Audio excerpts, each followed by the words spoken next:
What does a millionaire do on his wedding night when he sees tension in his young wife's eyes? He moves closer, takes her hand and whispers, "Don't rush. I have time for you. Where are you watching from? Subscribe to the channel and drop a like to discover how this night will change everything." On their wedding night, as the velvet curtains closed in the master bedroom of the Californian estate, Emily felt her hands trembling as she held the lace veil she had just removed. At 21 years old, she had married Thomas, a 37-year-old vintner who had built his fortune over more than a decade working in the vineyards that stretched for miles around his estate in the Napa Valley. The scent of roses rising from the inner garden mingled with the woody aromas of the bedroom, while he, perceiving the poorly concealed fear in her hazel eyes, approached with a slow and assured step. "Don't rush," he said in a deep and surprisingly gentle voice. "I have all the time in the world for you." These simple words, spoken in the dimness of that room with ancient wood paneling, brought a new confusion to Emily's mind. She had prepared her body and soul for a duty, but not for this unexpected patience. The candlelight danced on the wallpapered walls, casting moving shadows that seemed to illustrate the inner storm agitating her heart. Through the half-open window, the night sounds of the Californian countryside, the hooting of an owl, the light rustling of vine leaves, composed a soothing melody that contrasted with the anxiety inhabiting her. "I'll sleep in the adjacent room," he continued, indicating a door hidden behind a tapestry. "You have nothing to fear from me, Emily." She raised her eyes, surprised by this statement that defied all her expectations. In the flickering light, she saw for the first time a depth in the eyes of this man she barely knew. "It's often said that time is the most precious of gifts," he added, heading toward the door. "I offer you mine unconditionally." When the door closed behind him, Emily remained motionless, contemplating the gold wedding band that now adorned her left ring finger. In the distance, the sound of a church bell marked midnight. As if to underscore this moment when her life was plunging into the unknown, she approached the window and contemplated the vineyards stretching as far as the eye could see under the moonlight, wondering if she too, like these plants rooted in the Californian soil, might one day flourish in this foreign land where fate had transplanted her. "Arranged marriages are like harvests," her mother had told her the day before. "Sweetness comes only with time and patience." In that silent room, surrounded by luxury and solitude, Emily understood that her life would henceforth be a slow maturation, a process as mysterious and unpredictable as that which transforms grapes into wine. The marriage had been arranged 3 months earlier, when her father, William, a ruined merchant from San Francisco, had accepted the proposal that would save his family from financial bankruptcy. Emily had grown up among the sounds of city church bells, harvest festivals with traditional dresses, and the California custom where young women married early and obeyed without questioning. During the engagement dinner, as she observed her future husband under the golden light of wrought-iron chandeliers, she noticed 3 intriguing aspects about him. The thin scar that crossed his left eyebrow, a silent witness to an untold story, the way his hands, calloused from work despite his wealth, held his wineglass with unexpected delicacy, and above all, that look which seemed to carry a deep melancholy, as if he were eternally searching for something he had lost long ago. The day after their wedding night, Emily awoke to the sound of birds singing in the garden. A silver tray awaited her on the table near the window, fresh bread, amber honey, fruit, and a carafe of freshly squeezed grape juice.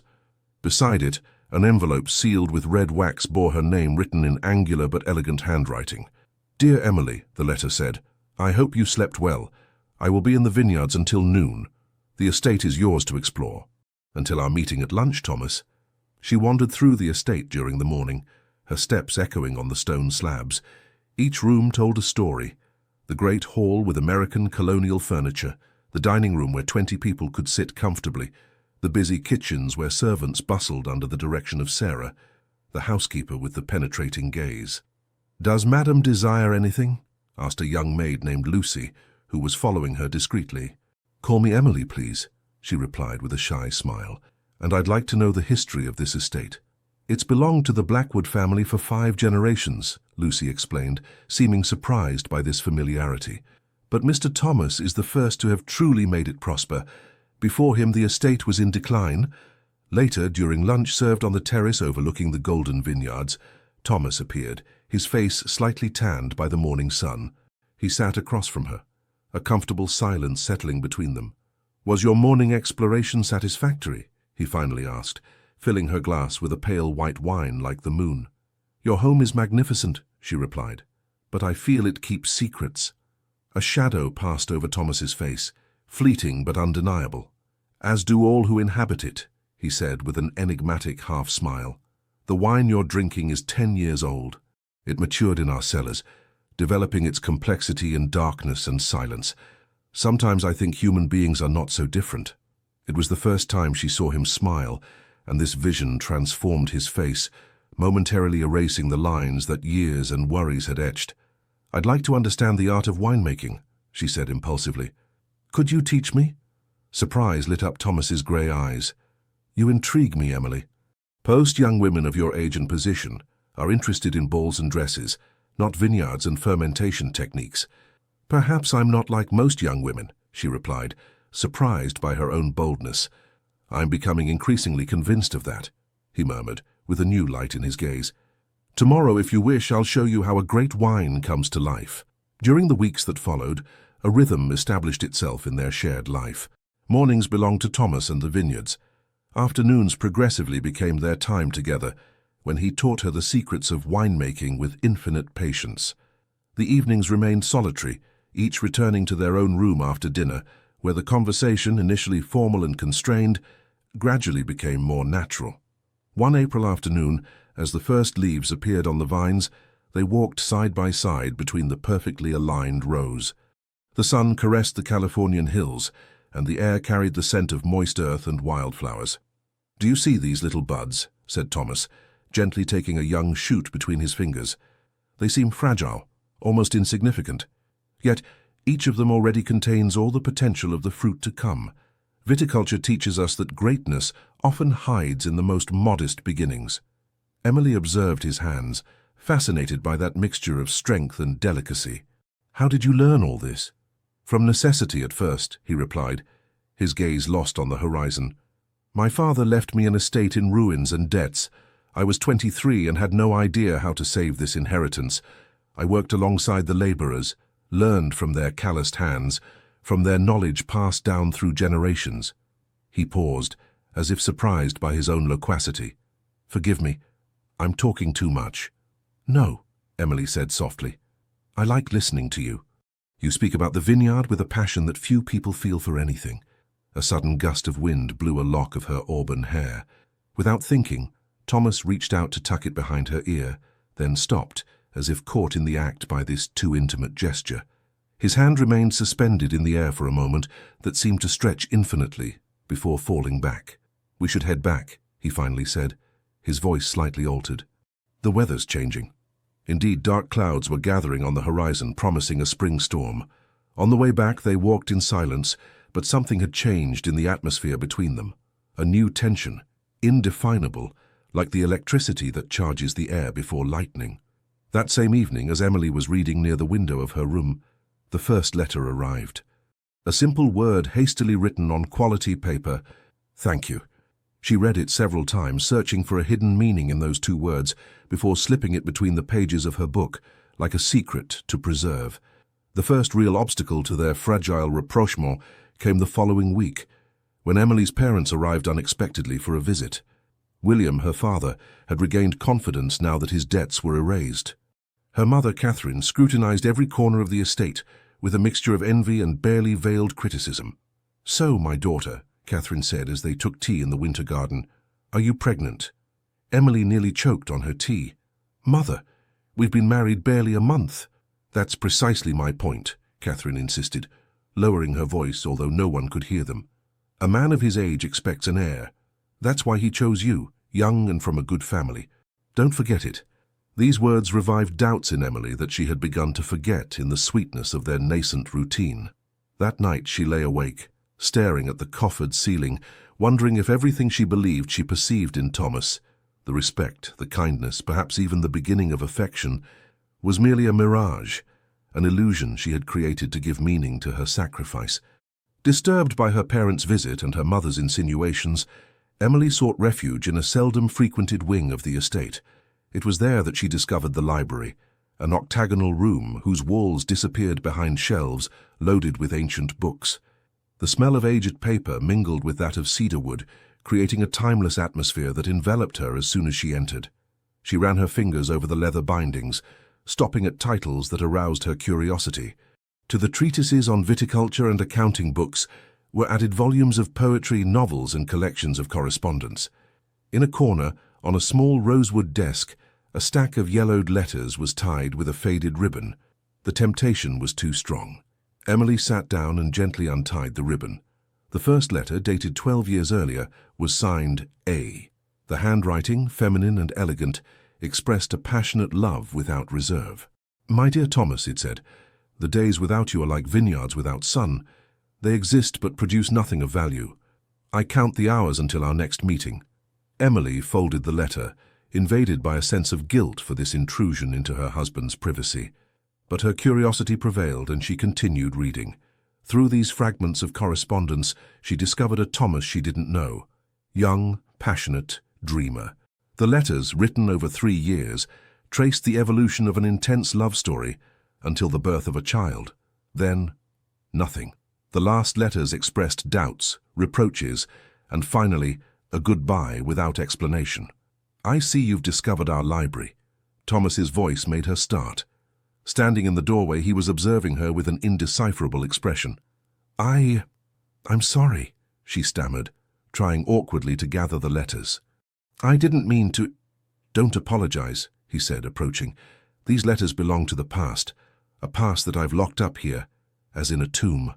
He sat across from her, taking one of the letters which he contemplated for a moment before setting it down. "You must be wondering who this woman was."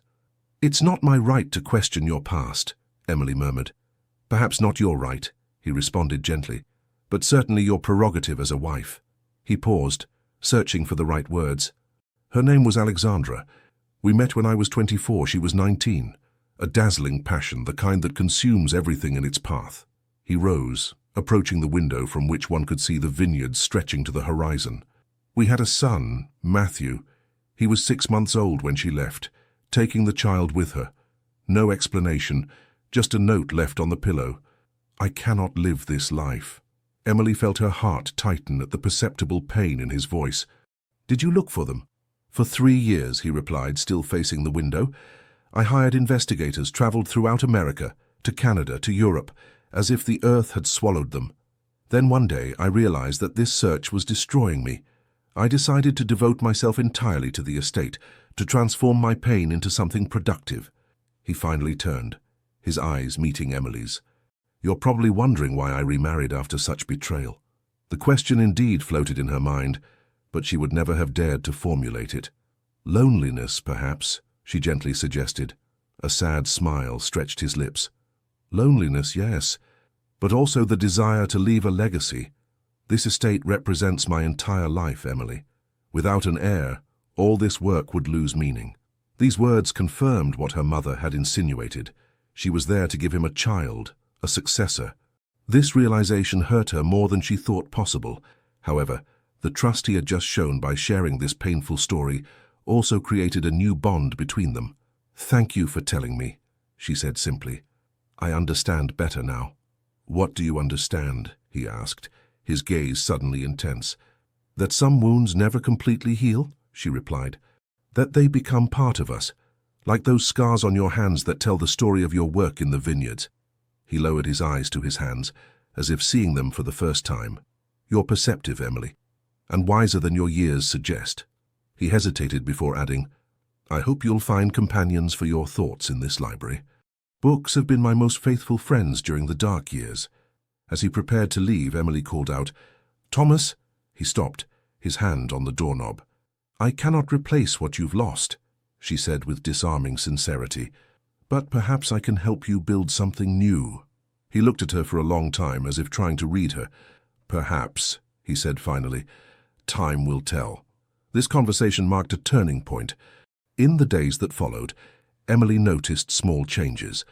A book of poetry left on her bedside table, an invitation to share dinner in a more intimate setting, questions about her tastes, her dreams, her childhood in San Francisco.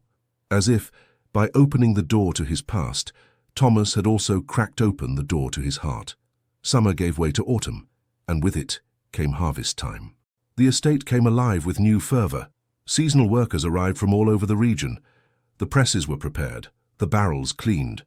Emily, who had spent these past months studying viticulture with Thomas, awaited this moment eagerly.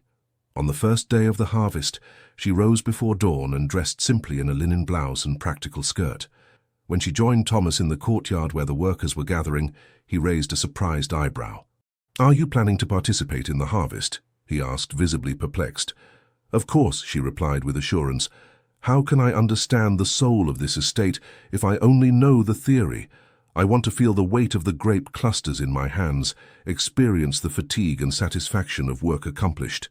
A murmur ran through the assembly of harvesters. Never had they seen a mistress join them in the vineyards.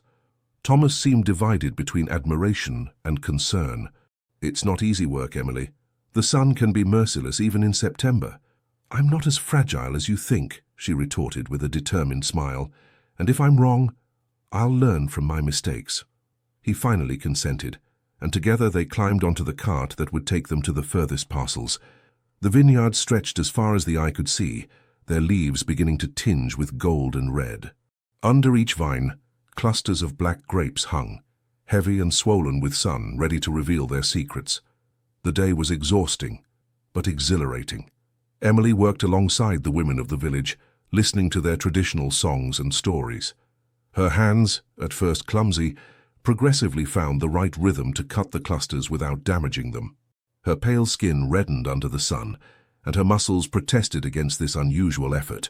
But a profound joy inhabited her, that of participating in something bigger than herself, an ancestral cycle that connected humans to the earth.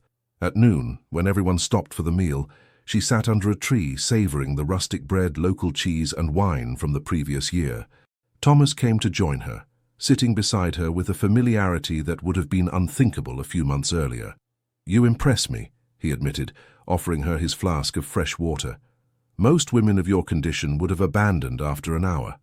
"Perhaps I'm not made for my condition," she replied, accepting the water with gratitude. "Sometimes I wonder if I was born in the wrong era. In a future century, women will perhaps have the right to choose their life without it seeming scandalous." He contemplated her, a thoughtful expression on his face. "Would you have chosen differently if you had the choice?" The question floated between them, laden with unspoken words.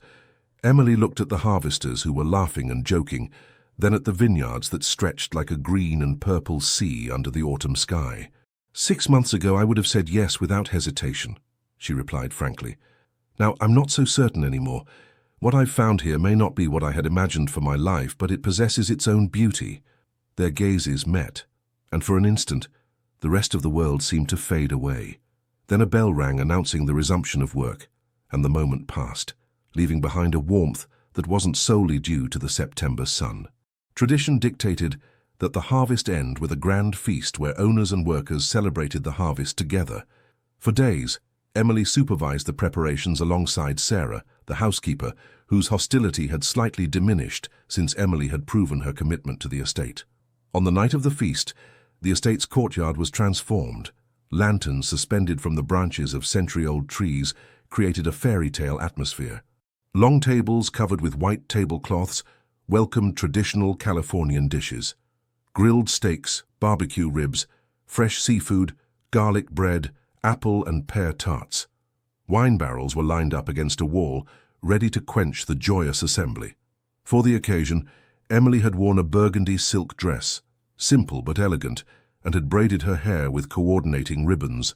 When she appeared in the courtyard, an admiring silence briefly established itself before being broken by applause.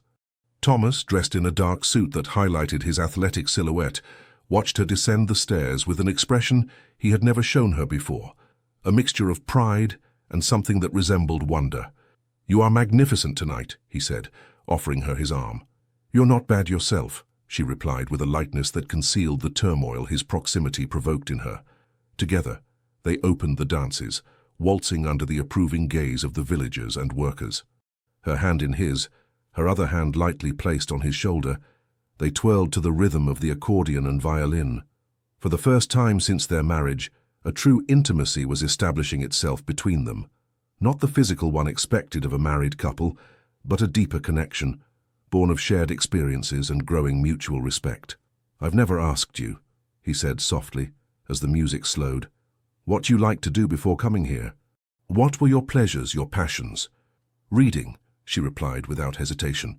"Books were my windows to a world vaster than the one to which I was destined, and I like to write, thoughts, observations, sometimes imaginary stories." "Do you still write here?" She shook her head. "I haven't found the time, or perhaps the courage." "I would like you to find it again," he said, with an intensity that surprised her. "This estate needs your fresh perspective, your sensibility. I can offer you a space all your own if you wish, a study in the East Wing with a view of the hills." This unexpected offer touched her deeply. "Don't you find it inappropriate for a woman to engage in such intellectual activities?" An amused smile stretched his lips. "Emily, you've worked the harvest, discussed fermentation with my cellar master, and reorganized the estate's accounting. I think we've moved beyond the stage of traditional conventions, don't you think?" She laughed, aware of the gazes that followed them as they danced. "People talk," she said more seriously. "They say I take too many liberties, that you're too permissive." "Let them talk," he replied, his voice becoming lower, almost a whisper against her ear. "I'm beginning to understand that what I've found in you is far more precious than others' approval." These words gave birth to an emotion so intense within her that she had to lower her eyes, for fear he might read too clearly what she herself was just beginning to admit, that she was developing feelings for this man who had bought her like one acquires an estate, but who now treated her like an inestimable treasure. When the music stopped, they remained motionless for a moment, as if suspended outside of time. Then reality reasserted itself, and they separated to welcome their guests. But something had changed that night, a seed planted in the fertile soil of their mutual understanding, perhaps promising a future flowering. October brought incessant cold rains that transformed the paths into rivers of mud and confined the estate's inhabitants indoors. In this damp, grey atmosphere, Thomas contracted a violent fever that suddenly confined him to bed. What initially seemed a simple cold rapidly transformed into a serious lung infection that worried the doctor urgently called from Napa. "He needs constant care," Dr. Johnson explained to Emily, whose pale face betrayed her anxiety. "The fever must be monitored, and we must ensure he drinks enough. The next few days will be critical." Emily didn't hesitate for an instant. "I'll take care of him myself," she declared, ignoring Sarah's disapproving glance, who considered that such a task belonged to the staff and not to the lady of the house. Thus began a grueling period during which Emily spent her days and nights at Thomas's bedside. She prepared fresh compresses scented with lavender to alleviate his fever, had him drink thyme and honey teas, and ensured his room was properly aired despite the outside cold. During the most intense phases of the illness, when delirium took hold of him, she held his hand and read him poetry by Robert Frost in a low voice, her sweet voice anchoring Thomas to reality when his mind wandered in the mists of fever. One night, as the rain violently beat against the windows and the wind howled in the chimneys like a wounded animal, Thomas was particularly agitated. His burning forehead and red cheeks contrasted with the pallor of the rest of his face. In his delirium, he murmured incoherent words interspersed with moans. Emily, exhausted after 4 days of almost constant vigil, moistened the cloth again and placed it on his forehead. It was then that Thomas, seizing her wrist with a surprising strength for a sick man, distinctly pronounced a name that froze her. "Alexandra, why did you take our son away? Where are you?" Emily's heart painfully tightened. Even in the depths of fever, it was toward his former love that Thomas's spirit turned. This realization hurt her more than she thought possible, revealing to her the depth of the feelings she had developed for him. "Shh," she murmured, gently caressing his sweat-dampened hair. "Everything will be all right, Thomas. Rest." His eyelids fluttered, and for a brief moment of lucidity, he seemed to recognize her. "Emily," he whispered, "don't leave. Promise me." "I'm staying here," she assured him, squeezing his hand. "I won't leave you." A weak smile lit up his face before his eyes closed again. "You're different. So different," he murmured before sinking back into an agitated sleep. These enigmatic words resonated within her all night as she kept vigil, powerless against the invisible enemy that threatened the life of this man she had learned to respect, then to admire, and now, she had to admit it, to love. On the morning of the 5th day, the fever finally broke, leaving Thomas weakened but out of danger. When he opened his eyes, clear and lucid for the first time in nearly a week, his gaze immediately fell on Emily, asleep in an armchair near the bed, a book of poetry still open on her knees. Her drawn features and the dark circles under her eyes testified to the sleepless nights spent at his bedside. Touched by this devotion he had never known, Thomas reached out and gently brushed Emily's cheek, waking her with this feather-light contact. "You stayed," he said, his voice hoarse but full of gratitude. She blinked, still numb from sleep, before her face lit up upon noting his improvement. "Your fever has broken," she exclaimed, spontaneously placing her hand on his forehead to make sure. "Thanks to you, apparently," he replied with a tired smile. Emily blushed slightly, suddenly aware of the intimacy of their situation.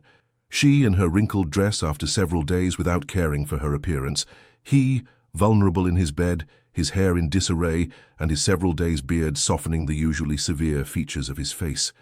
"Anyone would have done the same," she said, rising to pour a glass of water which she handed him. "No," he said firmly after drinking. "Not just anyone, Emily. Sarah told me how you insisted on caring for me yourself, how you stayed day and night." He hesitated before adding softly, "No one has ever cared for me like this." These simple but profound words created a new connection between them, that of two beings who, despite their differences in age and experience, shared a fundamental solitude that their encounter was beginning to heal. During his convalescence, which lasted several weeks, their relationship evolved further. The roles reversed. He who had always been the protector became the protected. She who had entered the estate as a fearful young girl revealed herself as a woman of character and resources. Emily helped him walk around the estate when his strength began to return, read him the estate's reports, discussed with him the decisions to be made for daily management. Without realizing it, she was progressively assuming the role of partner rather than simply wife. One afternoon, while they were settled in the library, he in an armchair near the fire, she at the table where she was responding to correspondence, Thomas observed her for a long time before saying, "You've changed, Emily." She raised her eyes from her letter, surprised. "How so?" "When you arrived here, you were like a frightened bird, ready to fly away at the slightest noise," he said with an affectionate smile. "Now you run this estate as if you were born to it." She set down her pen, reflecting on this observation. "Perhaps I simply needed to find my place," she replied. "A space where I could be myself without fearing judgment." "And have you found it, this space?" he asked, his intense gaze fixed on her. She held his gaze, feeling that they were reaching a crucial moment in their relationship. "I'm beginning to believe so," she said softly. "But I still have so much to learn, so much to discover." "We'll learn together then," he proposed, extending his hand toward her. She rose and approached, taking his hand in hers. In this simple gesture resided a tacit promise, that of a future they would build side by side, not as master and property, but as two beings freely choosing to walk in the same direction. However, despite this rapprochement, a doubt persisted in Emily's heart. The memory of that name murmured in fever, Alexandra, and the question that accompanied it. Could she ever occupy in Thomas's heart the place that this vanished woman still seemed to hold? The next day, Emily woke up with a new resolution. If she was to make a decision about the future of her marriage, she needed to completely understand the man she had married.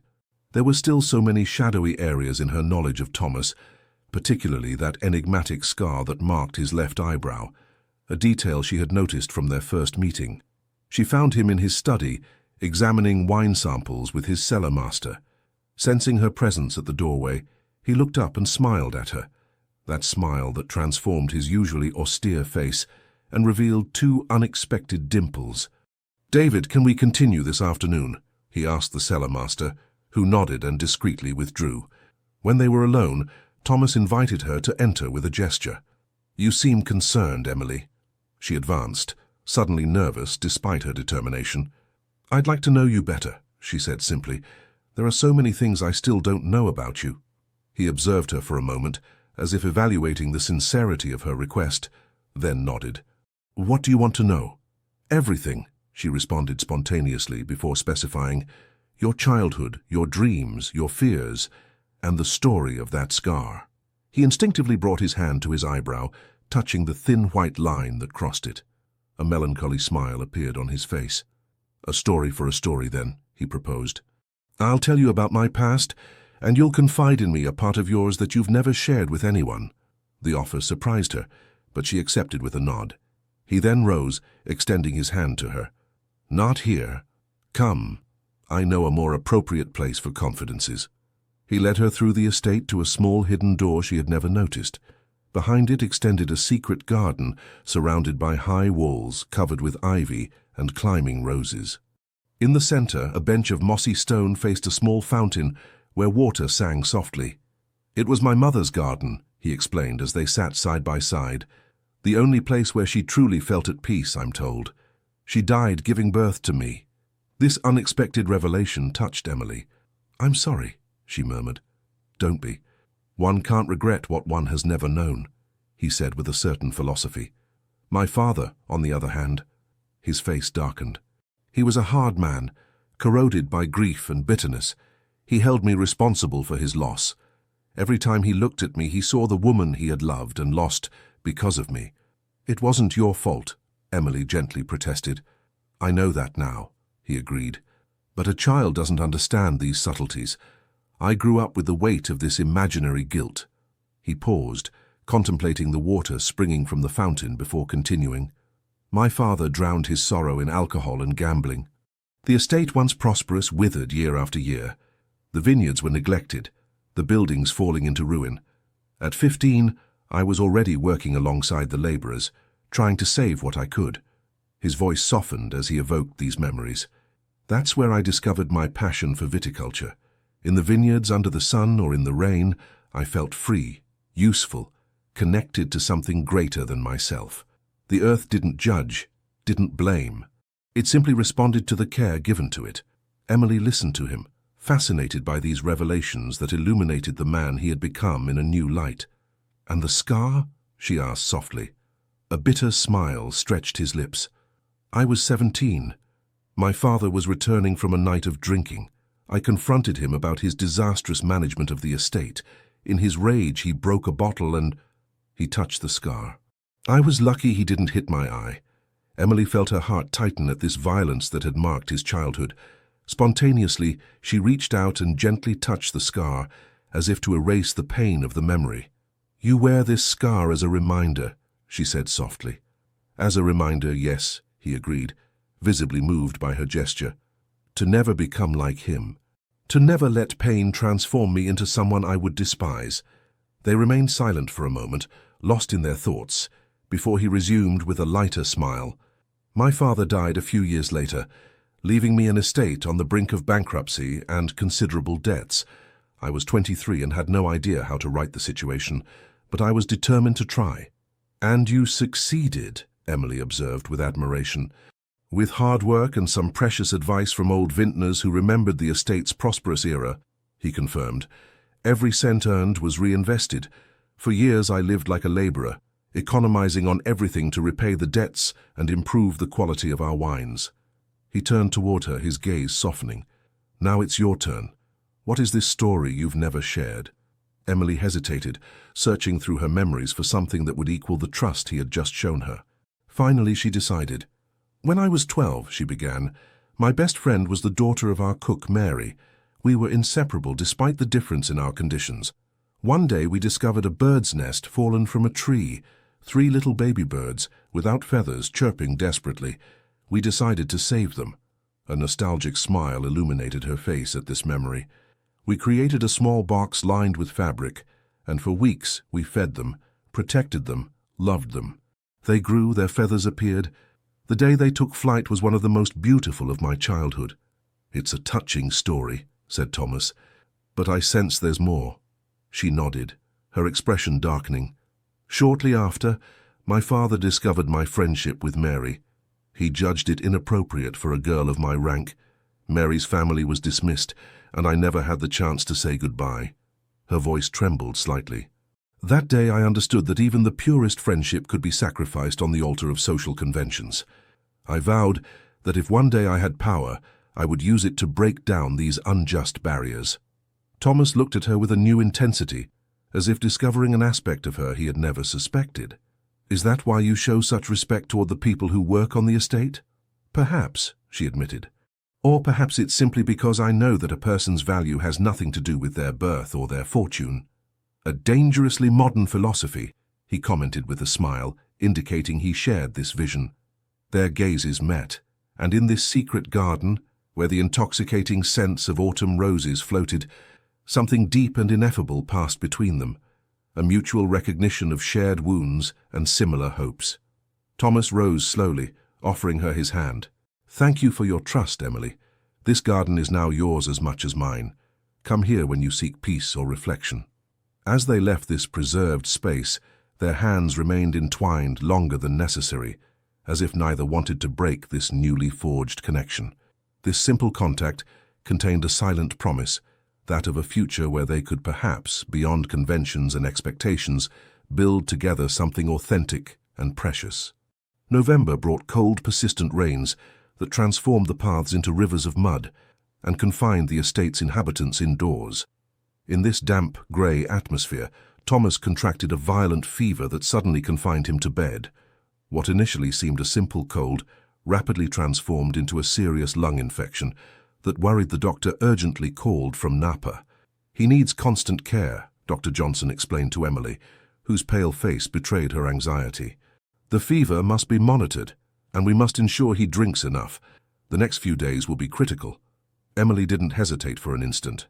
"I'll take care of him myself," she declared, ignoring Sarah's disapproving glance, who considered that such a task belonged to the staff and not to the lady of the house. Thus began a grueling period during which Emily spent her days and nights at Thomas's bedside. She prepared fresh compresses scented with lavender to alleviate his fever, had him drink thyme and honey teas, and ensured his room was properly aired despite the outside cold. During the most intense phases of the illness, when delirium took hold of him, she held his hand and read him poetry by Robert Frost in a low voice, her sweet voice anchoring Thomas to reality when his mind wandered in the mists of fever. One night, as the rain violently beat against the windows and the wind howled in the chimneys like a wounded animal, Thomas was particularly agitated. His burning forehead and red cheeks contrasted with the pallor of the rest of his face. In his delirium, he murmured incoherent words, interspersed with moans. Emily, exhausted after 4 days of almost constant vigil, moistened the cloth again and placed it on his forehead. It was then that Thomas, seizing her wrist with a surprising strength for a sick man, distinctly pronounced a name that froze her. "Alexandra, why did you take our son away? Where are you?" Emily's heart painfully tightened. Even in the depths of fever, it was toward his former love that Thomas's spirit turned. This realization hurt her more than she thought possible, revealing to her the depth of the feelings she had developed for him. "Shh," she murmured, gently caressing his sweat-dampened hair. "Everything will be all right, Thomas. Rest." His eyelids fluttered, and for a brief moment of lucidity, he seemed to recognize her. "Emily," he whispered, "don't leave. Promise me." "I'm staying here," she assured him, squeezing his hand. "I won't leave you." A weak smile lit up his face before his eyes closed again. "You're different. So different," he murmured before sinking back into an agitated sleep.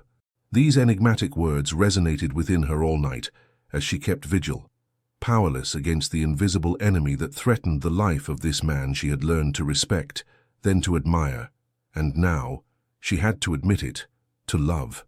On the morning of the 5th day, the fever finally broke, leaving Thomas weakened but out of danger. When he opened his eyes, clear and lucid for the first time in nearly a week, his gaze immediately fell on Emily, asleep in an armchair near the bed, a book of poetry still open on her knees. Her drawn features and the dark circles under her eyes testified to the sleepless nights spent at his bedside. Touched by this devotion he had never known, Thomas reached out and gently brushed Emily's cheek, waking her with this feather-light contact. "You stayed," he said, his voice hoarse but full of gratitude. She blinked, still numb from sleep, before her face lit up upon noting his improvement. "Your fever has broken," she exclaimed, spontaneously placing her hand on his forehead to make sure. "Thanks to you, apparently," he replied with a tired smile. Emily blushed slightly, suddenly aware of the intimacy of their situation. She in her wrinkled dress after several days without caring for her appearance, he, vulnerable in his bed, his hair in disarray, and his several days' beard softening the usually severe features of his face. "Anyone would have done the same," she said, rising to pour a glass of water which she handed him. "No," he said firmly after drinking. "Not just anyone, Emily. Sarah told me how you insisted on caring for me yourself, how you stayed day and night." He hesitated before adding softly, "No one has ever cared for me like this."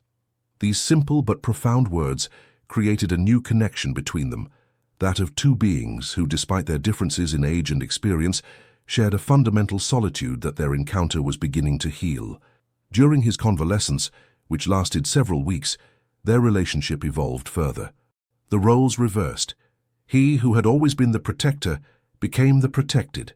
She who had entered the estate as a fearful young girl revealed herself as a woman of character and resources. Emily helped him walk around the estate when his strength began to return, read him the estate's reports, discussed with him the decisions to be made for daily management. Without realizing it, she was progressively assuming the role of partner rather than simply wife. One afternoon, while they were settled in the library, he in an armchair near the fire, she at the table where she was responding to correspondence, Thomas observed her for a long time before saying, "You've changed, Emily." She raised her eyes from her letter, surprised. "How so?"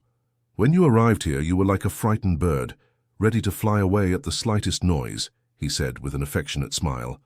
"Now you run this estate as if you were born to it."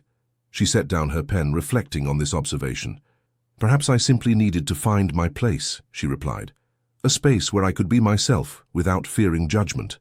"And have you found it, this space?" he asked, his intense gaze fixed on her. She held his gaze, feeling that they were reaching a crucial moment in their relationship. "I'm beginning to believe so," she said softly. "But I still have so much to learn, so much to discover." "We'll learn together then," he proposed, extending his hand toward her. She rose and approached, taking his hand in hers.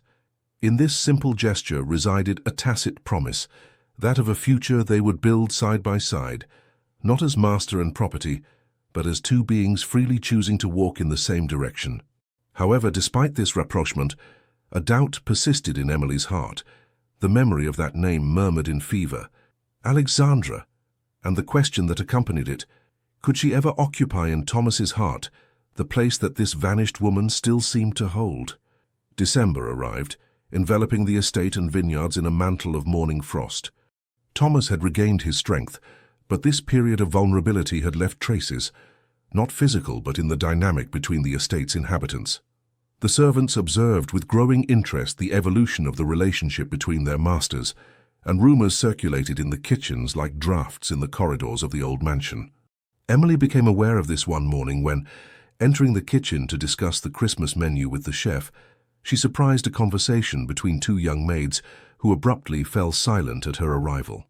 The embarrassed silence that followed spoke volumes about the subject of their whispers. "Please continue," she said with an encouraging smile. "I wouldn't want to interrupt a discussion that seems so animated." The two girls blushed, exchanging panicked glances before the older one decided to speak. "Forgive us, ma'am. We were simply talking about the way you've changed the estate." "For the better, I hope?" asked Emily, amused by their embarrassment. "Oh, yes, ma'am," exclaimed the youngest with enthusiasm. "Everyone says that the master smiles more since you've been here, and the way you cared for him during his illness. It was like in novels." "Lucy!" her companion reprimanded, mortified. Emily couldn't help but laugh, touched by this youthful frankness. "Novels tend to embellish reality, Lucy, but I'm happy to hear that my husband seems happier." This incident could have remained anecdotal if Sarah, the housekeeper, hadn't entered at that precise moment, her severe face darkening even more upon seeing Emily joking with the maids. "These girls have work to do, ma'am," she said dryly. "If you'll permit." The two young women quickly slipped away, leaving Emily alone facing Sarah, whose barely veiled hostility had only grown in recent weeks, despite, or perhaps because of, the rapprochement between the Blackwood couple. "You disapprove of my familiarity with the staff, Sarah?" Emily asked directly. tired of this constant tension. The housekeeper pursed her lips before responding. "It's not for me to judge your methods, ma'am. I'm simply concerned with maintaining order and discipline in this house, as I've always done." "As you've done for Mr. Thomas all these years," Emily specified, a sudden intuition illuminating her on the real source of the problem. Something wavered in Sarah's gaze, a vulnerability quickly masked behind a veil of professional coldness. "I've served this house faithfully for 15 years, she said with rigid pride. "I've seen this estate reborn thanks to the master's hard work. I was here when no one else believed in him." Emily then understood what motivated Sarah's animosity, not simply the jealousy of a servant toward her new mistress, but the unrequited love of a woman who had devoted her life to a man who would never see her as anything other than a faithful employee. "I don't doubt your dedication, Sarah," Emily said gently, "and I don't seek to erase what you've built here. On the contrary, I hope we can work together for the good of this house, and for Thomas's." The use of her husband's name without the formal title didn't go unnoticed. Sarah's face completely closed. "Will that be all, ma'am?" she asked coldly. Emily sighed, understanding that building a bridge between them would take more than a simple conversation. "For now, yes." "Thank you, Sarah." This exchange left Emily thoughtful. She realized that her marriage to Thomas affected many more lives than just their own. Every decision, every evolution in their relationship created waves that propagated throughout the estate, disturbing balances established for years. Behind the smiles and congratulations sometimes hid resistances, fears, or jealousies. This awareness led her to reflect more deeply on her role as mistress of the estate. Until now, she had focused mainly on her relationship with Thomas and on learning about winemaking, but perhaps it was time to broaden her vision to consider the estate and its inhabitants as a community for which she was now responsible. This reflection culminated during a solitary walk in the dormant vineyards under December's grey sky. Despite the cold that reddened her cheeks, Emily walked with a determined step. Her mind, as active as nature, seemed lethargic. At the extremity of the estate, she noticed a group of children playing near the houses of the vineyard workers, modest but well-maintained constructions where families who had worked for Thomas for generations lived. Approaching, she noticed that the children all seemed very young. "Shouldn't they be in school?" she asked a woman who was hanging laundry despite the cold. "School, ma'am?" The woman gave a joyless laugh. "The village school is 6 miles away, and the teacher has little interest in the children of vineyard workers. Our little ones learn here, with what we can teach them between jobs." This response deeply troubled Emily. These children, deprived of education by the simple circumstance of their birth, cruelly reminded her of her own childhood friend, Mary, whose possibilities had been limited by her social condition. Returning to the estate, she found Thomas in his study, discussing with the estate's accountant. Patiently waiting for their meeting to end, she observed her husband, the way he listened attentively, asked precise questions, took notes in his beautiful, angular handwriting. These last months had taught her to read the subtleties of his expressions, to recognize the wrinkle that formed between his eyebrows when he was preoccupied, or the way the corner of his mouth slightly lifted when he was satisfied with information. When the accountant finally left, Thomas raised his eyes to her, his face lighting up with a smile that warmed his usually reserved gaze. "Emily," he said simply, as if her name alone contained all he wanted to express.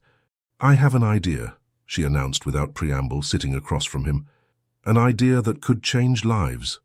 He set down his pen, giving her his full attention. "I'm listening." "The workers' children don't have a school worthy of the name," she explained passionately. "They grow up without access to education that could open new horizons for them. I'd like to create a school here, on the estate. A real school with a qualified teacher, books, everything they need to learn." Thomas observed her for a long time, his expression indecipherable. "Do you realize what this would imply?" he finally asked. "Not only financially, but socially. The other landowners would see it as a provocation, a questioning of the established order. Would that stop you?" she asked directly, her heart beating faster as she awaited his response, aware that his reaction to this proposal would reveal much about the man he truly was. A slow smile stretched his lips, revealing those dimples she had learned to cherish. "No," he said simply, "but I wanted to make sure you understood the possible consequences, before launching into this adventure.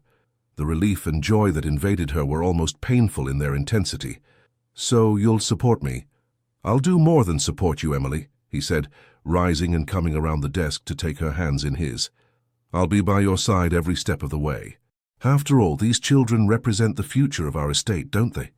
"The future of much more than that," she replied, moved by his understanding. "They could become doctors, engineers, writers, if only given the chance." He looked at her with undisguised admiration. "You never cease to surprise me, Emily Blackwood. When I think of the trembling young woman I married barely 7 months ago—" "She still exists," Emily admitted. "She's simply found the courage to stand tall." "Thanks to you," he murmured, bringing his face closer to hers. "And I'll be eternally grateful to you for that." Their lips met in a sweet and hesitant kiss, their first real kiss. Not a formal gesture sealing a contract, as during their marriage, but the sincere expression of a feeling that had grown between them, as naturally and mysteriously as the vines that took root in California's stony soil. When they separated, their gazes remained locked on each other, as if amazed by what had just happened. In this moment of shared vulnerability, they were no longer the rich owner and the young bride, but simply a man and a woman discovering together the possibility of happiness. Yet even in the warmth of this moment, Emily couldn't ignore the voice that whispered within her, reminding her that their path would not be without obstacles. The estate's gossip, Sarah's hostility, the prejudices of California society, so many challenges they would have to face. And beyond these external difficulties remained the question of Alexandra's ghost and the lost child who still haunted Thomas's heart, these absences that perhaps no new love could ever completely fill. The days following their kiss in the study were imbued with a new atmosphere, both exhilarating and troubling. Thomas and Emily evolved in a delicate in-between, more than strangers bound by a contract, but not yet lovers in the full sense of the term. Their gazes lingered longer, their hands sought each other in shared moments, and a sweet but persistent tension enveloped them when they were together. The school project occupied most of their discussions. Emily drew up plans, consulted teachers from Napa, constituted a library of manuals and children's books. Thomas, faithful to his promise, fully supported her, putting at her disposal the estate's resources and his network of relations. Together they decided to transform an old barn near the workers' houses into a school building, with 2 classrooms, a small library, and accommodation for the teacher they hoped to recruit. One mid-December morning, as Emily was reviewing the plans with the architect in the Great Hall, Lucy, the young maid, came to inform her that a visitor was asking to see her. "She didn't give her name, ma'am," Lucy specified, looking intrigued. "She simply says it's personal and urgent." Curious, Emily excused herself to the architect and went to the small sitting room where the mysterious visitor had been asked to wait. Entering, she discovered a woman in her 40s, dressed with simplicity but elegance, who stood by the window, contemplating the frosted gardens. "Good morning," said Emily, making the woman start and turn quickly. "I'm Emily Blackwood. I'm told you wish to speak with me." The woman examined her at length, an indecipherable expression on her face, with fine features marked by the years. "You're younger than I imagined," she said finally, "and more present." This strange remark destabilized Emily. "Excuse me, but have we met before?" A sad smile stretched the stranger's lips. "No, but I've heard a lot about you lately. My name is Alexandra Davis." This name struck Emily like a physical blow. Alexandra, the woman who had abandoned Thomas, taking their son away. The woman whose ghost still seemed to haunt the estate, despite the years that had passed. She was here, in flesh and blood, in this sitting room where Emily had learned to feel at home. "Why are you here?" she asked, her voice colder than she intended. Alexandra looked away, seeming to search for words. "I don't know exactly," she admitted. "Perhaps to understand, or to make sure Thomas is well." After 10 years of absence, the anger Emily felt surprised her with its intensity. "You abandoned him. You took away his son, depriving him of the chance to see him grow up. And now you simply return to make sure he's well?" Alexandra took these reproaches without flinching, as if she expected them, even deserved them. "You're right to judge me," she said softly. but things are more complicated than they appear. Enlighten me, then, Emily challenged, crossing her arms. The woman sighed deeply before beginning. I was 19 when I met Thomas. He was already the estate's owner, working day and night to save it from ruin. I was the daughter of a wine merchant from San Francisco, come here with my father to negotiate a contract. It was an immediate, intense passion. 6 months later, we were married. Emily started at this revelation. Thomas had never told her he had been married to Alexandra, speaking of her simply as the mother of his son. The first years were wonderful, continued Alexandra, evident nostalgia in her voice, but little by little I felt erased. Thomas was entirely absorbed by the estate. Every thought, every emotion, every minute of his time, everything was dedicated to the vineyards, the wines, rebuilding his family's legacy. I became a peripheral presence in his life, important only as the potential mother of his heir. These words strangely resonated with the fears Emily herself had felt at the beginning of her marriage. She sat down slowly, silently inviting Alexandra to do the same.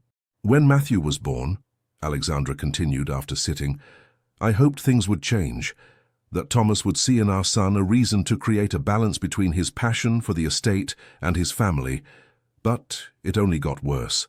He saw Matthew solely as the estate's heir, already talking about his future as if his path was all mapped out. Does that justify leaving without explanation, depriving a father of his son? Emily asked gently, her initial anger tempered by this perspective that illuminated the story she thought she knew in a new light. No, admitted Alexandra, tears in her eyes. Nothing justifies the way I left. I was young, desperate, perhaps even in postpartum depression, though I only understood that later. I fled to my sister in Canada, changing our names, cutting all ties with my past. It was cowardly and cruel. Why return now after so many years? Alexandra took a letter from her bag. Matthew is now 10 years old. He's beginning to ask questions about his father, questions I haven't been able to answer honestly until now. 2 months ago, I learned from the wine press that Thomas had remarried. This made me realize that perhaps it was time to repair what can be repaired. She held out the letter to Emily, who hesitated before taking it. It's a letter from Matthew to his father, Alexandra explained. I'm not asking to return to Thomas's life. I know it's impossible and probably undesirable for everyone. But Matthew deserves to know his father, and Thomas deserves to know his son. Emily stared at the letter, her mind in turmoil. Alexandra's appearance upset everything she had begun to build with Thomas. If Matthew returned to his life, what would her place be? Yet how could she deprive Thomas of this chance to find his son, he who had suffered so much from this loss? How can I be sure you won't disappear again? She asked, expressing her deepest fear. That you won't break his heart a second time. You can't be sure, Alexandra replied honestly, but I've changed, Emily. 10 years of life as a single mother have transformed me. I'm not seeking to take back my place. That place is now yours. I simply want to give Matthew the chance to know the extraordinary man his father is. Silence settled between them, heavy with unspoken words and possibilities. Finally, Emily rose, the letter in hand. Thomas is in the cellars today supervising the blending of wines. I'll talk to him to give him this. It will be up to him to decide. Alexandra nodded, rising as well. Thank you. I'm staying at the Golden Lion Inn in Napa for the next 3 days. Matthew remained in Canada with my sister, waiting to know. As Alexandra prepared to leave, Emily held her back with a question. Are you happy, Alexandra? Have you found what you were looking for when you left? A melancholy smile illuminated the woman's face. I've found peace, I believe.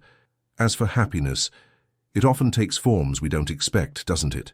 With these enigmatic words, she left, leaving Emily alone with a letter that could change everything, and a heart heavy with unanswered questions. Going down to the cellars to find Thomas was perhaps the longest journey Emily had ever undertaken. Each step brought her closer to a confrontation that could entirely redefine their future. The letter seemed to burn through the fabric of her pocket, a constant reminder of what awaited her. She found him as expected, tasting different samples with David, the cellar master. Seeing her approach, Thomas spontaneously smiled, a smile that quickly vanished at her grave expression. David, can we continue later? He asked, not taking his eyes off Emily. When they were alone in the dimness of the cellars, Surrounded by barrels where the wines bearing their name aged, Emily took out the letter and handed it to him without a word. "What's this?" asked Thomas, perplexed. "A letter from your son," she replied simply, watching with apprehension the emotions that crossed his face. Disbelief, shock, hope, fear. "How?" His voice broke on this simple word.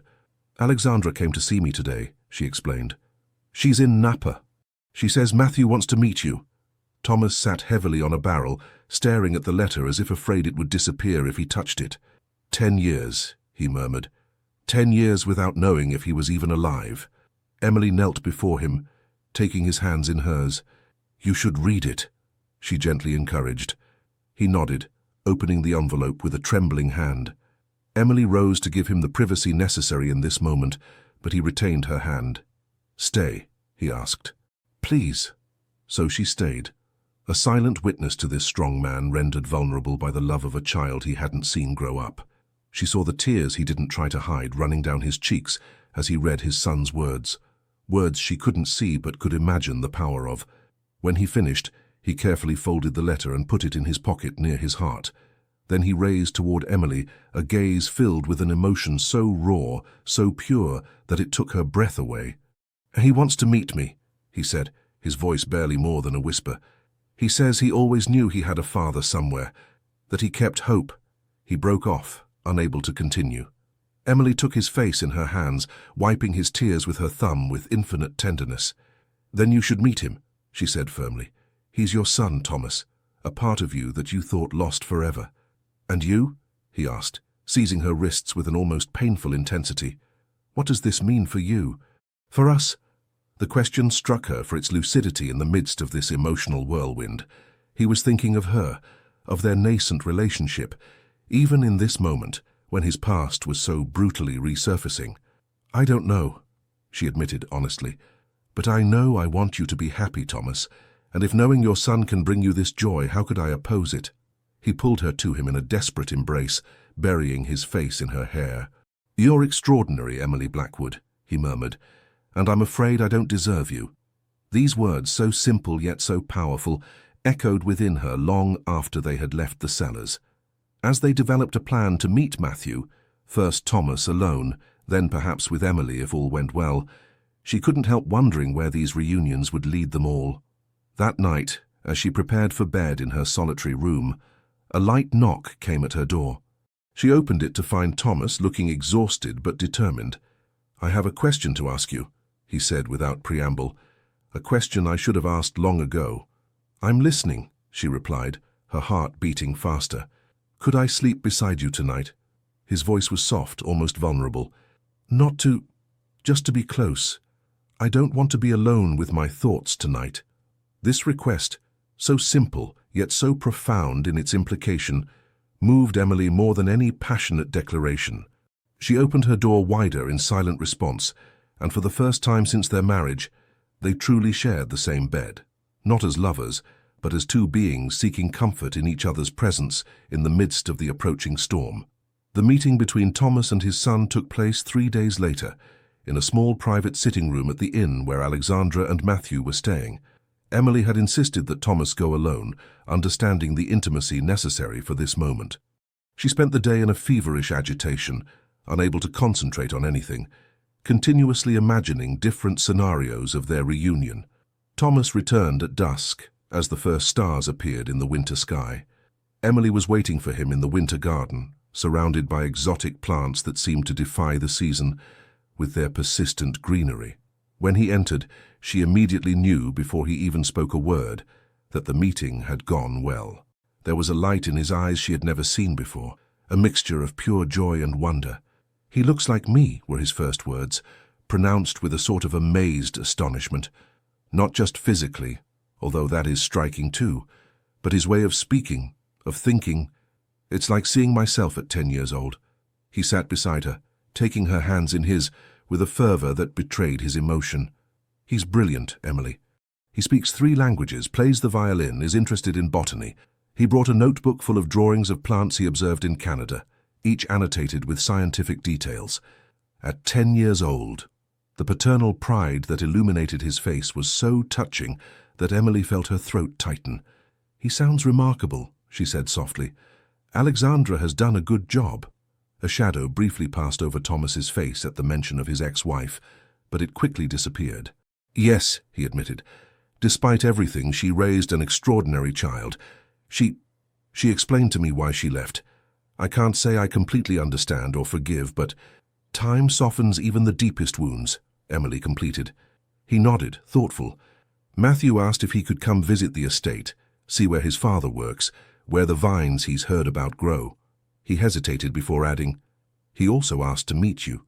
This information surprised her. "Me? Why?" A tender smile stretched Thomas's lips. "Apparently I couldn't help talking about you.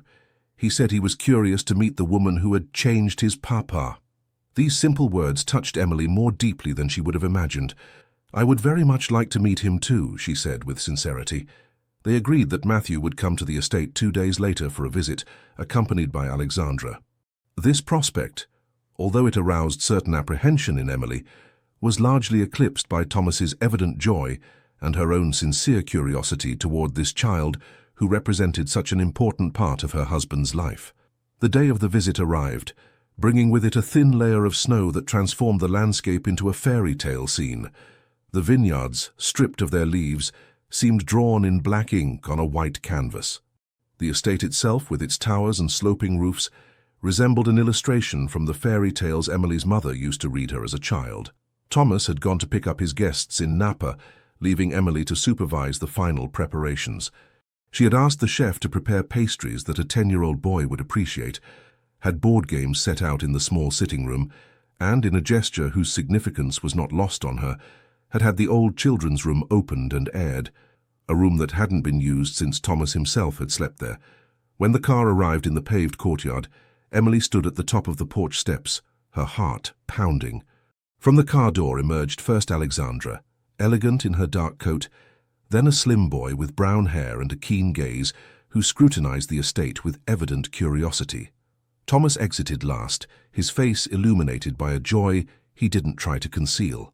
"Matthew, I'd like you to meet Emily," he said as they climbed the steps. "Emily, this is my son, Matthew." The boy stepped forward, extending his hand with a precocious courtesy that made Emily smile. "Pleased to meet you, ma'am," he said in a clear voice where the American accent was slightly tinged with Canadian intonations. "My father has told me a lot about you." "All good, I hope," she replied, taking his small, firm hand in hers. "I'm very happy to meet you, Matthew. Your father hasn't stopped singing your praises." The boy blushed slightly, visibly flattered. His gaze passed from Emily to his father, as if looking for similarities or differences between them. Then he smiled, revealing the same dimples as Thomas, a detail that didn't fail to touch Emily. "Is it true that you're building a school for the vineyard workers' children?" he asked with sincere interest. "Yes," she replied, surprised he knew about this project. "How do you know?" "Papa told me. I think it's fantastic. In Canada, all children go to school, even in small villages. Mum says it's a fundamental right." Emily glanced at Alexandra, who was standing a bit apart, visibly uncomfortable. Despite the complex emotions her presence aroused, Emily decided to make a gesture of peace. "Let's go in and warm up. I've asked for hot chocolate and pastries to be prepared." The visit unfolded in a surprisingly relaxed atmosphere. Matthew marveled at everything, from the imposing size of the estate to the details of the coffered ceilings, from collections of ancient books to vaulted cellars where the estate's wines aged. His enthusiasm was contagious, reminding Emily of her own excitement when she had discovered these places for the first time. But it was in the vineyards that the transformation was most visible. Despite the cold, Thomas had wanted to show his son the oldest plots, those planted by his ancestors more than a century before. Seeing father and son walking side by side between rows of dormant vines, Thomas passionately explaining the secrets of winemaking to an enraptured Matthew, created a strange feeling in Emily, a mixture of joy for them and melancholy for herself, as if she were both included in this family tableau and irremediably external to it. "He's happy," Alexandra said softly, who had approached her as they observed the scene from afar. "I've never seen him like this, not even with me." Emily turned toward this woman who had once possessed Thomas's heart and who remained, despite everything, linked to him through this child. "Why tell me this?" she asked, perplexed. Alexandra smiled sadly. "Because I want you to understand that what you've built with him is different, and perhaps stronger than what we had. Thomas and I were two passionate young people who confused desire and compatibility. But you and him, there's something else between you. Respect, mutual understanding." These words, coming from this woman who could have been her enemy, deeply touched Emily. "Thank you," she said simply. "But Matthew remains his son, your son. Nothing could ever replace that." "No," agreed Alexandra, "but perhaps it's not a question of replacement, but of addition. Matthew needs his father in his life, and Thomas needs you both." This conversation marked a turning point in the day, and perhaps in Emily's life. A tacit understanding established itself between the two women, a sort of fragile peace founded on their common love for two beings, Thomas and Matthew. In the evening, when Alexandra and Matthew had to return to Napa before going back to Canada the next day, the goodbyes were imbued with an emotion that no one tried to disguise. Matthew hugged his father fiercely, promising to write to him every week. Then, to everyone's surprise, he approached Emily and handed her a small, carefully wrapped package. "It's for you," he said shyly, "to thank you for making my father happy." Moved, Emily opened the package to discover a small leather-bound notebook full of meticulous botanical drawings made by Matthew. On the first page, he had written in his neat schoolboy handwriting, "For Emily, who takes care of my father's vines and his heart." This simple but profoundly meaningful gift crystallized for Emily everything that had happened in these past days. Thomas's reconnection with his past, but also the opening of a possible new future where she would not be excluded from this rediscovered father-son relationship, but might find her own place in it. Later, after watching the car disappear down the snowy road, Thomas and Emily found themselves alone in the great hall, where a fire crackled in the fireplace. The silence between them was not heavy, but full, filled with thoughts, emotions, possibilities. "He'll return for Easter vacation," Thomas finally said, contemplating the flames. "Alexandra has agreed that he spend 2 weeks here, if that's all right with you." "Of course," Emily replied with sincerity. "So your son will always be welcome in his home." "Our home," Thomas gently corrected, turning toward her. "Matthew isn't the only one who made a gift today. Alexandra gave me the divorce papers she had never officially filed. We weren't legally separated, just in limbo all these years." This revelation surprised Emily. "Does this mean our marriage is valid?" he quickly assured her. "I had been declared a widower after 5 years without news from her. But now everything is clear, legally and morally." He approached her, taking her hands in his with a tenderness that made her shiver. "Which leaves me free to ask you, Emily Blackwood, if you would agree to renew your vows with me, not out of obligation or arrangement, but by choice, for love." The word, pronounced for the first time between them, floated in the air like a promise. Emily felt her heart accelerate, realizing that despite all the uncertainties that remained, one thing had become clear. The feelings she had developed for this complicated but deeply good man were no longer unilateral. "I accept," she said simply, her voice barely more than a whisper. Thomas drew her to him, and their lips met in a kiss that had none of the timidity of their first exchange. It was a kiss of mutual recognition, of finally acknowledged desire, of promise for the future. That night, they shared the same room not as two strangers seeking comfort, but as two lovers discovering together the fullness of a union both physical and spiritual. In the intimacy of their bed, the last barriers fell, and they gave themselves to each other with the total abandonment of those who have learned the value of trust and mutual respect. And as the snow continued to fall softly on the sleeping estate, covering the bare vines with a protective mantle that already nourished the promises of the coming spring, two hearts that had known solitude finally found their home in each other. The school project was progressing rapidly. In early January, renovation work on the old barn was in full swing, despite the cold that numbed the workers' fingers. Emily was on site almost daily, discussing with craftsmen, suggesting modifications, ensuring that the building would be both functional and welcoming for children. The enthusiasm of the vineyard workers' families was palpable. Several village women had offered to help sew colorful curtains for the windows. A retired carpenter was making small oak desks. Even the children were participating, painting pictures that would decorate the walls of their future school. However, this positive effervescence was not unanimously shared. Neighboring landowners observed the initiative with a mixture of suspicion and disapproval. For them, educating agricultural workers' children beyond the strictly necessary was not only useless, but potentially dangerous. An open door to increased demands, a questioning of the social hierarchy established for generations. This opposition took concrete form when James Vanderbilt, whose estate bordered the Blackwoods, organized a meeting of the region's principal landowners. The invitation, formulated in polite but firm terms, was delivered to Thomas by a messenger one morning in late January. "They're trying to form a coalition against us," Thomas said after reading the letter, his somber expression contrasting with the golden light flooding the dining room where they were having breakfast. Emily, who was quietly spreading butter on a slice of bread, froze. "Because of the school?" "Officially, it's to discuss common practices and the preservation of the wine traditions of our region," he quoted with evident irony. "Unofficially, it's an attempt to bring us back into line." She set down her knife, suddenly anxious. "Is it serious? Can they really harm us?"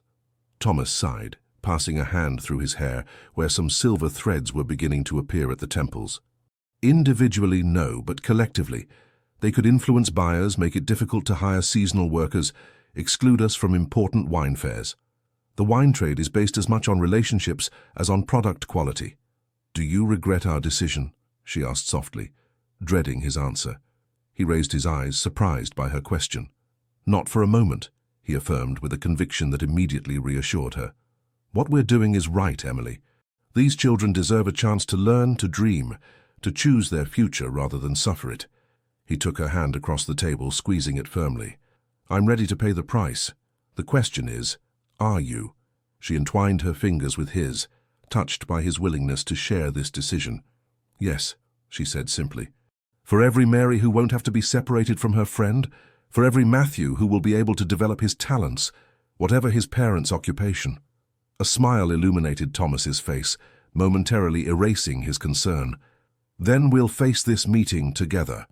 The meeting was scheduled for 2 days later, in the Great Hall of Vanderbilt Manor, an imposing Victorian building that dominated the neighboring valley. As she prepared that morning, Emily felt a nervousness she hadn't experienced in a long time. She carefully chose a dark blue wool dress, sober but elegant, and styled her hair in a low chignon that freed her face without appearing too severe. "You look magnificent," Thomas commented, entering her room as she adjusted a last hairpin. "And formidable." She smiled at her reflection in the mirror, catching his admiring gaze. "That's the intended effect. If I must face the matrons of high California society, I might as well be armed to the teeth." He approached, placing his hands on her shoulders with a familiarity that still warmed her, despite the weeks of shared intimacy since their reconciliation. "You don't have to come, you know. These meetings can be brutal, and Vanderbilt won't hesitate to be offensive under the guise of politeness." "All the more reason for you not to be alone," she retorted, turning to face him. "We are partners, Thomas. In everything."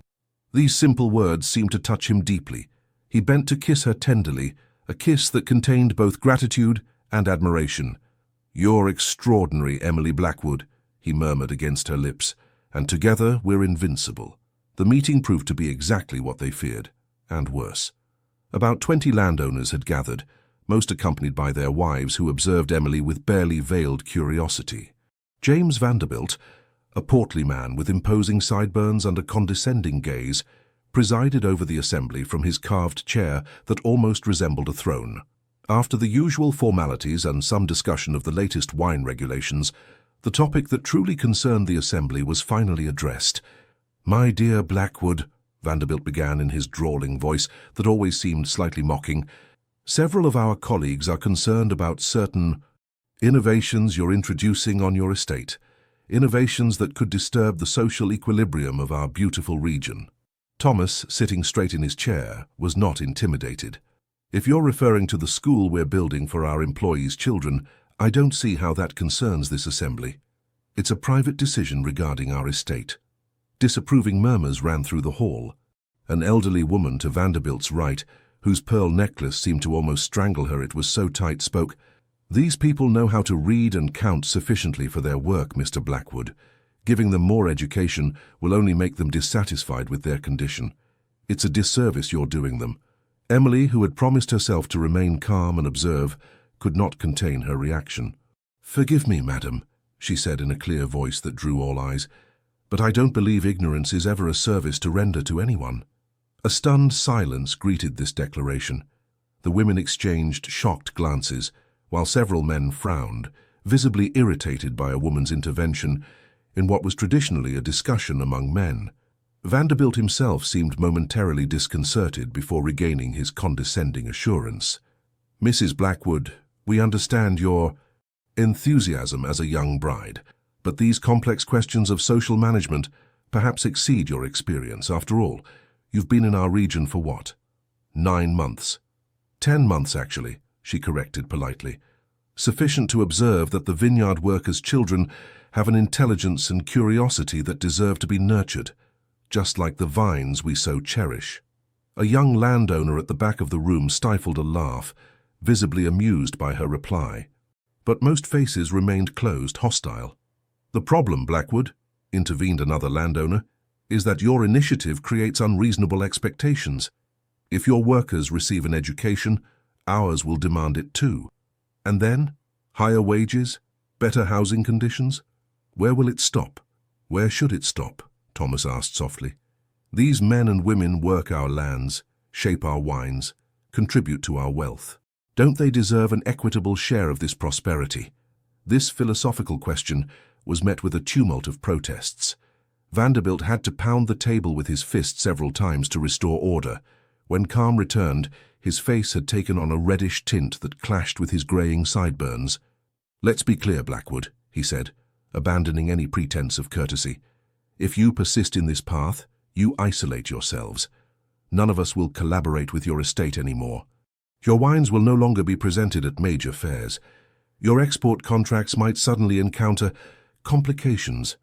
The threat was explicit. Emily felt her heart tighten, not so much from fear as from sadness in the face of this stubborn resistance to a project so fundamentally humane. Thomas remained silent for a long moment, his impassive face betraying none of his thoughts. Then, to general surprise, he slowly rose, inviting Emily to do the same with a discreet gesture. "Ladies and gentlemen," he said in a calm but firm voice, "I thank you for this clarification of your positions. Allow me to be equally clear. The school will be built. The children will learn there. And if that means we must forge our own path without your support, so be it. The Blackwoods have survived crises far worse than the disapproval of their peers." He inclined slightly, a gesture that might have seemed respectful if it hadn't been accompanied by a subtly provocative smile. "My wife and I wish you an excellent day. Don't trouble yourselves, we know the way." And with these words they left the hall, leaving behind them a stunned silence. It was only once they were in their car, traveling down the snowy road that led back to their estate, that Emily let escape the nervous laughter she had been holding back since their theatrical exit. "Did we really do that?" she asked, incredulous. "Challenge the entire wine aristocracy of Napa Valley?" Thomas laughed in turn, although his expression retained a trace of concern. "Indeed. Someone should have done it years ago." She placed her gloved hand on his. "What will the consequences be, Thomas?" "Really?" His face became serious. "Cancelled contracts, probably. Closed doors. Short-term difficulties, certainly. But," he turned to her with a gaze where a fierce determination shone, "we produce among the best wines in the region, Emily. Quality always ends up prevailing, even against the most entrenched prejudices. And besides, the world is changing. Those men represent the past. We can be the future." This audacious vision, this refusal to bow to outdated conventions, further strengthened the admiration Emily felt for this man she had married without knowing and had learned to love for reasons her girlish heart could never have imagined. "Then we'll be the future together," she affirmed, squeezing his hand with a strength that promised unwavering solidarity. And as their car moved further away from Vanderbilt Manor and all it represented, Emily felt a new certainty blossom within her, the certainty that their union, born of a practical arrangement, had transformed into a powerful alliance founded on shared values and a common vision. Whatever obstacles the future held for them, they would face them side by side, stronger together than apart. This conviction accompanied her until their return to the estate, where Sarah awaited them with news that would soon give a new meaning to their struggle and their union. The consequences of their stance were not long in manifesting. Within the week, several important contracts were cancelled under various pretexts. The annual invitation to the prestigious Napa Valley Wine Fair, a crucial event for presenting new vintages, never arrived. More worrying still, several families of seasonal workers who traditionally came for the harvest informed the estate that they couldn't come the following year, undoubtedly dissuaded by other landowners. Thomas met these setbacks with an exterior calm that impressed Emily, though she knew from the long hours he spent enclosed in his study revising figures and strategies how much the situation concerned him. One February evening, as they were meeting in the library after a particularly trying day, that morning they had learned that their main distributor in New York was breaking their 10-year partnership, Emily found Thomas unusually silent, staring at the flames in the fireplace with an intensity that betrayed his troubled thoughts. "Talk to me," she said softly, sitting near him and placing her hand on his. "I prefer to know the truth, however difficult it may be." He turned to her with a gaze where concern and determination mingled. "If the situation continues like this, we risk losing about 40% of our income this year," he admitted. "It's not catastrophic. We have reserves and the wines already in the cellar will ensure us a certain revenue, but it means difficult years ahead, postponed investments, perhaps even layoffs if we don't quickly find new outlets." This prospect saddened Emily's heart. The men and women who worked on the estate were no longer simply employees in her eyes. They had become a community for which she felt responsible. The idea that some might lose their livelihood because of their decision was unbearable to her. "There must be a solution," she said, with a conviction she didn't entirely feel. "Other markets, other approaches." Thomas smiled weakly, touching her cheek with tenderness. "Your optimism is refreshing, but the reality is that the wine world, particularly in Napa Valley, functions like a very closed club. If doors are closed to us here, it will be difficult to open them elsewhere without recommendations, without support." Emily reflected intensely, reviewing their options. Suddenly an idea germinated in her mind. Audacious, perhaps unfeasible, but worth exploring. "My maternal uncle," she said slowly, her thoughts forming as she spoke. "He lives in New York. He's a journalist for an important newspaper, specializing in economic and social issues. We've always been close, even if we don't see each other much since my marriage." Thomas looked at her with growing interest. "You think he could help us?" "Perhaps not directly to sell our wines," she specified, "but he could write about our school project, about our vision of a more equitable viticulture. This kind of story could attract the attention of more progressive buyers, new markets that would value our approach." A light of hope lit up Thomas's eyes. "Publicity that would transform our apparent weakness into strength." "Exactly," she confirmed, becoming more animated as the idea took shape. "Times are changing, Thomas. Even in America, voices are rising for more equality, more social justice. Our project could resonate with these new consumers who want their purchases to reflect their values." He rose, pacing back and forth in front of the fireplace, his energy renewed. "It could work. We should also explore less traditional international markets, Europe, perhaps even Asia, where old American prejudices have less hold." They spent the evening developing strategies, drafting letters, planning a possible visit from Emily's uncle. For the first time in weeks, a feeling of renewed hope animated them. They would fight not by conforming to the expectations of an unjust system, but by creating their own path, faithful to their principles. 2 days later, while the initial optimism was beginning to fade in the face of the practical challenges of their new strategy, an unexpected event came to upset their plans and their lives. Emily woke that morning with a strange sensation, a slight vertigo accompanied by nausea that forced her to remain seated on the edge of the bed for several minutes before being able to rise. She initially attributed this discomfort to the stress of recent weeks and tried to ignore it as she prepared for the day. But when the same phenomenon repeated itself 3 mornings in a row, accompanied by an unusual sensitivity to certain odors that had never bothered her before, a possibility she hadn't considered gradually imposed itself on her mind. Cautious, not wanting to awaken premature hopes in Thomas, she discreetly asked Lucy to bring her specific herbal teas that she knew were traditionally used by women to confirm a pregnancy. After a few days of careful observation, her suspicions transformed into near certainty. One evening, as Thomas was working in his study, she knocked gently at his door, her heart beating wildly. He raised his eyes from his documents, smiling at her, despite the evident fatigue on his face. "Emily," he said warmly. "Come in. Do you need something?" She closed the door behind her, approaching his desk slowly. "I have something to tell you," she began, her voice slightly trembling with contained emotion. "Something important." He set down his pen, suddenly attentive to her tone. "What is it? You seem different." "I am," she confirmed with a smile that couldn't contain her joy mixed with apprehension. "Or rather, I believe I am. Thomas, I'm almost certain that we're going to have a child." Time seemed to suspend itself in the room. Thomas looked at her, motionless, as if he feared that a sudden movement would make these barely uttered words disappear. Then his face lit up with a joy so pure, so complete, that it took her breath away. He rose with a bound, coming around the desk to take her in his arms with a tenderness mingled with reverence. "A child," he repeated, as if to ensure the words were real. "Our child." She nodded, tears of happiness misting her eyes. "It's still early and I should consult the doctor to be absolutely certain, but all the signs are there." He lifted her gently, making her twirl in his arms with a youthful exuberance that contrasted with his usually measured behavior. When he set her down, his hands remained on her waist, as if he couldn't bring himself to break the physical contact. "You make me the happiest man in California," he murmured, his forehead pressed against hers. "In America, in the entire world."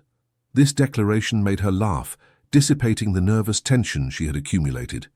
"Even with all our problems, the lost contracts, the difficulties to come?" "Especially with them," he affirmed with a surprising conviction. "Because they remind me that true wealth is not in contracts or bank accounts, but here." He placed his hand on his heart, then gently on her still flat stomach. "And now, here too." That night, lying side by side in their bed, they talked for hours. Of the child to come, of the future they envisioned for him or her, of how this new life would change theirs. Thomas expressed his hope that Matthew and this new child could grow up as true siblings despite the distance, and Emily shared her dreams of a family united by love rather than conventions. When fatigue finally overtook them, Thomas drew Emily against him, his body forming a protective cocoon around hers, and murmured against her hair, "Whatever happens, we'll overcome everything together. Our family is our strength, our future." These simple but profound words accompanied Emily into sleep, bringing her a peace she hadn't known since difficulties had accumulated. In the darkness of their room, nestled against the man she loved and carrying within her the promise of a new life, she knew with absolute certainty that the challenges awaiting them would be merely stages on their common path, not obstacles, but opportunities to grow together. The next day, invigorated by this new perspective, they decided to organize a small reception to announce the news to the estate's inhabitants. In the great hall where workers traditionally gathered for important announcements, Thomas took the floor, Emily at his side. "My friends," he began, his face illuminated by a joy he didn't try to conceal, "some of you have been with me for more than 10 years. You've seen this estate reborn, prosper, go through difficulties. Today I want to share with you news that fills me with happiness and hope for the future. Mrs. Blackwood and I are expecting a child." A stunned silence was followed by an explosion of joy. Congratulations came from all sides, sincere and warm. The women approached Emily, offering advice and blessings, while the men vigorously shook Thomas's hand, some even embracing him despite the difference in social status. In the midst of this spontaneous celebration, Emily noticed Sarah standing apart, her usually severe face softened by an emotion she had never shown before. Leaving the group surrounding her, Emily approached the housekeeper. "Sarah," she said softly, "your presence in this house, your dedication to Thomas all these years, they mean a lot to us. I hope you will share our joy and help us prepare this house for the child who will come." Something wavered in the woman's gaze, a resignation perhaps, but also an acceptance. "I would be honored, ma'am," she replied with simple dignity. "This house deserves the laughter of a child within its walls again." This moment of silent reconciliation, This mutual recognition between two women who had loved the same man in different ways marked for Emily the completion of a circle, the past, present, and future uniting in a harmony that seemed almost miraculous after the tensions of the first months. Later in the day, as they walked together in the dormant vineyards, where the first buds wouldn't be long in appearing, Thomas suddenly stopped, his face grave but determined. "I must make an important decision," he said, his gaze surveying the landscape that stretched around them, these lands that had been the center of his life for so long. "Our child will be born into a world that we shape today by our choices. I want him or her to grow up on an estate that is not just prosperous, but just a place where each person is valued for who they are, not for their birth or their rank." Emily felt the importance of this moment, understanding that Thomas was preparing to take a step whose consequences would far exceed their personal life. "Tomorrow," he continued, "I will summon all the permanent workers of the estate. I will propose something to them that no owner has ever done in this region, a partnership, a small share of the profits for each one, proportional to their years of service, a say in certain decisions that affect their daily life, a true participation in the future of this estate they help build day after day." This proposal was revolutionary, even scandalous by the standards of California society. It risked isolating them even more, transforming the wariness of their peers into open hostility. Yet Emily felt no fear, but an immense pride for the man she had married. "It's a courageous decision," she said, taking his face in her hands. "A decision that will define who we are, who our child will become. I'm with you, Thomas, entirely, completely with you." He covered her hands with his gaze reflecting all the love he felt for her. "Do you know what my father told me one day, in a rare moment of lucidity between two bouts of alcoholic rage? A man who isn't ready to risk what he has for what is right deserves neither. It was perhaps the only valid lesson he ever gave me." Emily smiled, moved by this rare evocation of his painful past. "Then let's honor this lesson," she said with conviction, "and show our child that courage is not the absence of fear, but the willingness to act despite it." They sealed this promise with a kiss under the winter sky that was beginning to clear, perhaps announcing an early spring for the vines and for their lives. A year had passed since the storm that had shaken the Blackwood estate. On a radiant March day, Emily was gently rocking her 3-month-old daughter Emma on the terrace overlooking the vineyards in full awakening. Spring was progressively establishing itself, bringing with it an explosion of life, tender green shoots on the vines, wildflowers dotting the edges of the paths, bird songs announcing the season of love. A few meters from her, Thomas and Matthew, who was spending 2 weeks at the estate for Easter vacation, were absorbed in examining a young shoot that the boy had discovered. At 11 years old, Matthew already showed a remarkable passion and understanding for viticulture, asking pertinent questions that impressed even the most experienced workers. "She'll be like you," Thomas said softly, approaching to contemplate his daughter, asleep in Emily's arms. "Intelligent, curious, determined." "And like you," Emily replied with a tender smile. "Look at those eyebrows that furrow when something annoys her. It's exactly your expression when a wine doesn't satisfy you." He laughed, sitting beside her and passing an arm around her shoulders. Matthew joined them, settling on the steps at their feet, his sketchbook open on his knees. "I drew the school," he announced proudly, showing them a detailed illustration of the building that now housed 40 students of all ages. "I'll send it to Mum to show her how beautiful it is here." The school had become the beating heart of the estate, a symbol of their vision that had survived despite all opposition. The teacher, a brilliant and idealistic young woman from Boston, had transformed the old barn into a vibrant place of learning where the vineyard workers' children discovered not only fundamental knowledge but also art, music, science. "Do you know we received a letter from New York today?" Thomas said to Matthew. "An important distributor read your uncle's article about our estate and wants to market our wines in several major restaurants. He's particularly interested in our approach." What did he call it? Ah yes, socially conscious. This news was just one among various encouraging signs of recent months. Against all expectations, Thomas's audacious decision to offer a partnership to his employees had begun to bear fruit. Motivated by their participation in profits, the workers had redoubled their efforts and innovation. The quality of the wines, already excellent, had reached new heights, attracting the attention of influential critics beyond the closed circle of traditional Napa Valley wine producers.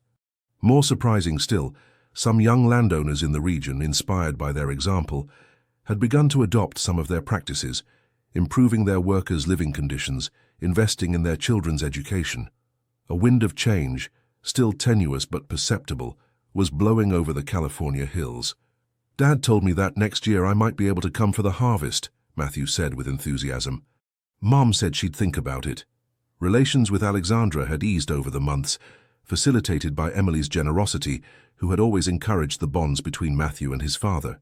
The birth of Emma, far from complicating things, seemed to have brought a certain serenity to their unconventional family arrangement. Matthew had welcomed his half-sister with an endearing curiosity, already promising to teach her all he knew when she was older. "The harvest is a magical moment," Emily confirmed. "The entire estate transforms, vibrating with energy and shared joy." Emma stirred in her arms, opening her hazel eyes so similar to her mother's. Thomas extended his finger, which his daughter seized with that surprising strength of newborns. This simple gesture illuminated his face with a joy that temporarily erased the lines that years and worries had etched. "Sometimes," he said softly, "I wonder what I did to deserve so much happiness after so many years of solitude." Emily rested her head on his shoulder, contemplating the landscape stretching before them, these vines that had united them, this land that had witnessed their mutual transformation. "Perhaps it's not a question of desert," she suggested. "Perhaps it's simply the natural cycle of life, like that of the vines. After winter always comes spring, after dormancy, renewal." Matthew, who was listening attentively, added with a wisdom surprising for his age, "My teacher in Canada says that life is like a great circle.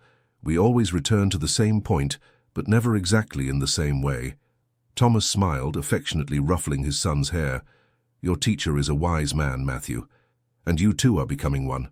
Sarah appeared on the terrace, her usually severe face softened by a rare smile. "Lunch is served," she announced, "and Mr. Williams has arrived. He awaits you in the dining room." Mr. Williams was the New York distributor whose visit was eagerly anticipated. His decision to market Blackwood wines could open new horizons for the estate, ensuring its prosperity for years to come. They rose, Matthew running ahead to welcome the visitor with the enthusiasm of youth, while Thomas and Emily followed more slowly, she still cradling Emma against her chest. "Before we go in," said Thomas, pausing a moment, "I wanted to tell you, these last 18 months have been the richest of my life, Emily. Not in financial terms, of course," he added with an ironic smile, referring to the economic difficulties they had gone through, "but in everything that truly matters. You have transformed not only my life, but also my vision of the world, my understanding of what is really important." Moved by this unexpected declaration, Emily rose on tiptoe to place a light kiss on his lips. "We have transformed each other, Thomas. This estate has transformed us. These vines have taught us patience, perseverance, faith in the natural cycles of life." He gently caressed his sleeping daughter's cheek, then Emily's, in a gesture that united the two beings who now embodied his present and his future. "You know," he said thoughtfully, "when I was a child, my grandfather used to tell me that vines absorb the essence of the people who care for them, that each drop of sweat, each tear, each moment of joy infuses into the roots and rises to the fruits, giving the wine its unique character." "A beautiful idea," Emily approved. "That would mean our wines now contain our story, the difficulties overcome, the prejudices fought, the love that has grown between us. And the future we are building for Emma, for Matthew, for all the children of the estate," Thomas completed. "Her future where they will be able to freely choose their path, without the chains of the past or conventions." With these hope-bearing words, they entered the house, no longer as the owner and the arranged young bride, but as equal partners united by a love forged in challenges and nourished by a common vision. And as they joined Matthew and their guest for this lunch that could mark a new chapter in the estate's history, the spring sun caressed the vines, stretching as far as the eye could see, a silent promise of an abundant harvest to come, in the fields as in their lives. For perhaps that was the greatest lesson these months had taught them. Just as vines that plunge their roots deep into the soil to survive storms and droughts, true love takes root in shared trials and common values, producing with time a fruit of incomparable richness that even the most entrenched prejudices cannot wither.